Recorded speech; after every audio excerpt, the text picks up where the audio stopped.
శ్రీ భగవాన్ వెంకయ్య స్వామి గొలగమూడికి రాకముందు శ్రీ శ్రీ భగవాన్ నారాయణ దాసు స్వామి ఆశ్రమం తుమ్మల తలుపూరు సైదాపురం మండలం నారాయణ దాసు స్వామి ఆశ్రమానికి వెంకయ్య స్వామి వచ్చేవారని, ఆశ్రమంలో ఒక గోవు చనిపోతే ఆ గోవును వెంకయ్య స్వామి చేతుల మీదుగా ఆశ్రమంలో సమాధి చేసి అక్కడ గోవుకి శిలను ఏర్పాటు చేశామని అన్నారు నారాయణ స్వామి దాస్.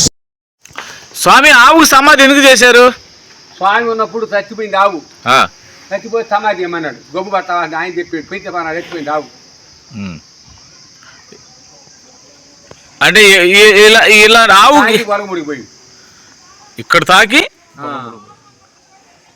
స్వామి ఇంకా స్వామి సమాధి ఏమని అది చెప్పిన వాసన పట్ట ఏం సమాధి చేసి అన్నదానం కూడా చేసి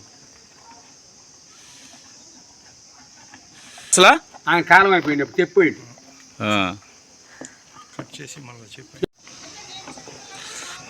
ఎన్ని సంవత్సరాలు చేసేదా? తమల్లి తమలిచ్చానా తమలి ఎన్ని సంవత్సరాలు అయింది స్వామి? చానేళ్ళు అయింది. ఇప్పుడే ఆవులు దుడ్డు ఆవులు అన్ని పోయి చానేళ్ళు ఇప్పుడే ఆడ దాని బిడ్డలు అన్నీ అయిపోయింది.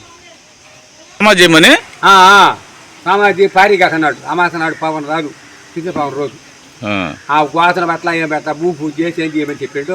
ఆయన బొట్టు పెట్టి తెలుసు ఆవును బొట్టు పెట్టాడు ఆయన కన్నల ప్రాంతం ఆవు వాళ్ళ ఆవు నాలుగు కిద్దామని కన్నా అమ్మ అక్కడ అలా వాళ్ళు